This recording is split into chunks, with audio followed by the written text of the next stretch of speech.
নমস্কার বন্ধুরা, অপর্ণা রান্নাঘরে সকলকে স্বাগত।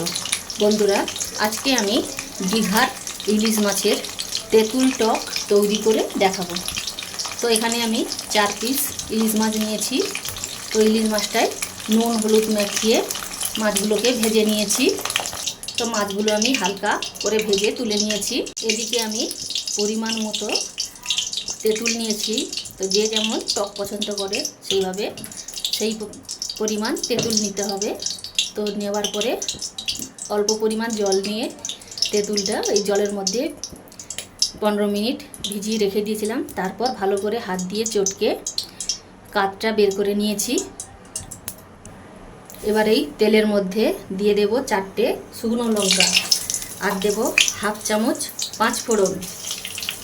এখানে শুকনো লঙ্কাটা দিলে টকটা খেতে খুব ভালো লাগে।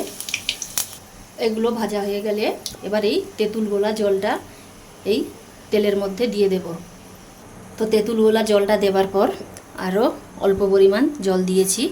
এবার এর মধ্যে দিয়ে দেব স্বাদ মতো নুন আর দেব হাফ চামচ হলুদের গুঁড়ো দিয়ে নাড়াচাড়া করে এটাকে ফুটিয়ে নেব। ঝোলটা যখন ফুটে উঠবে তখন এর মধ্যে দিয়ে দেব ভেজে রাখা মাছগুলো দিয়ে কিছুক্ষণ ফুটিয়ে নেবার পর যে যেমন ঝোল রাখতে চান সেইভাবে রেখে এর মধ্যে এবার দিয়ে দেব হাফ চামচ চিনি আর দেব 1 চামচ সর্ষে তেল উপর থেকে ছড়িয়ে দেব। এখানে তেঁতুল টকে চিনি দিলে টকটা খেতে কিন্তু দারুণ লাগে, তাই অবশ্যই এখানে চিনিটা ব্যবহার করবেন। তো এখানে সর্ষে তেল ছড়িয়ে দিয়েছি, দিয়ে আরও কিছুক্ষণ ফুটিয়ে নেব 1 মিনিটের মতো। তো 1 মিনিট মতন ফুটিয়ে নিয়েছি। এবার গ্যাসের ফ্লেমটা বন্ধ করে দেব। তো তৈরি হয়ে গেল আমার দীঘার ইলিশ মাছ তেঁতুল দিয়ে টক।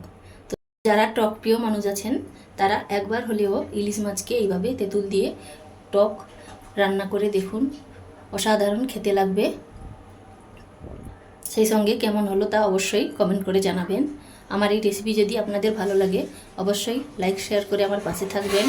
তো আজকে এই পর্যন্ত, পরের দিন আবার নতুন কোনো রেসিপি নিয়ে চলে আসবো। তো সকলে ভালো থাকবেন, ধন্যবাদ।